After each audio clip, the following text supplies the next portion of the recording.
සොබා දහමටනේ නොවන අවනත ලොවේ කිසිවක් නෑ.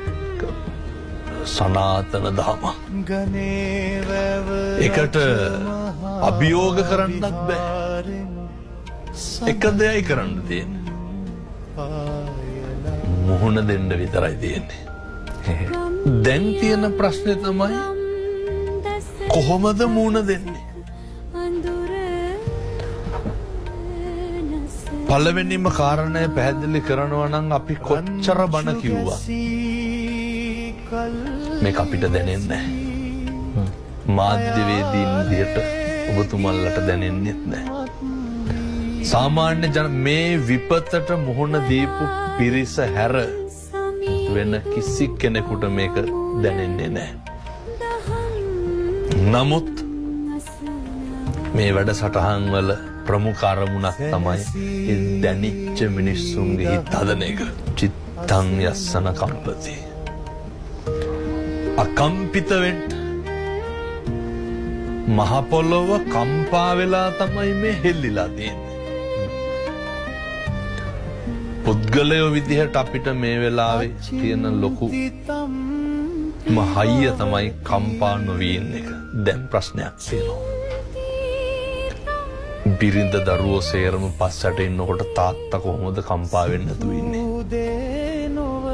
විශ්වවිද්‍යාලේ දරුවා ඉන්නකොට අම්මා තාත්තා සේරම යට වෙලා කොහොමද කම්පා වෙන්නේ නැතුව ඉන්නේ? අපි මෙහෙම දේශනා කරන්නේ මේක මිනිස්සුන්ගේ ගොඩේ ඉඳගෙන මේ කියන්නේ. මේ පොතේ තියෙන එකම කියනවට වඩා හොඳයි. දැන් පින්නතුන්ට කල්පනා කරන්න පුළුවන් කොහොමද කම්පා නොවී විශ්වවිද්‍යාලේ දරුවෙක් කියනවා හාමුදුරුවනේ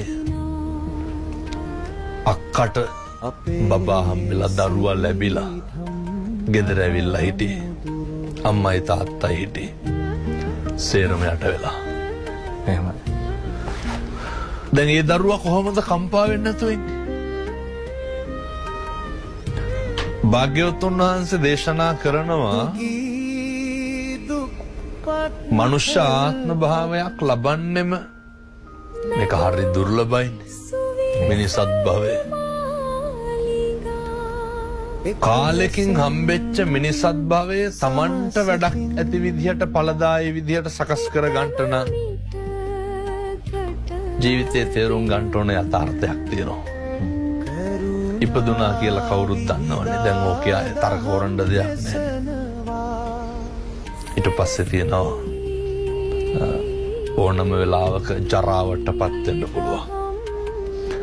ඕනම වෙලාවක ව්‍යාධියට පත් වෙන්න පුළුවන්. මම මේක කියනකොට මම මැරෙන්න පුළුවන් අහනකොට ඔබතුමා මැරෙන්න පුළුවන් නේ. මේ ලෝකේ අපි හිතන දේවල්ද වෙන්නේ? මේක වෙන්නේ මොකද්ද කියලා හිතා ගන්නවත් බෑ. මේ වෙන දේ හිතා ගන්න බෑ, හිතන දේ වෙන්නේ නැහැ. ප්‍රාර්ථනා කරන දේවල්, හිතන දේවල් කැමති කෙනෙකුට කැමති විදිහට මේක ලෙහා ගන්න පුළුවන්.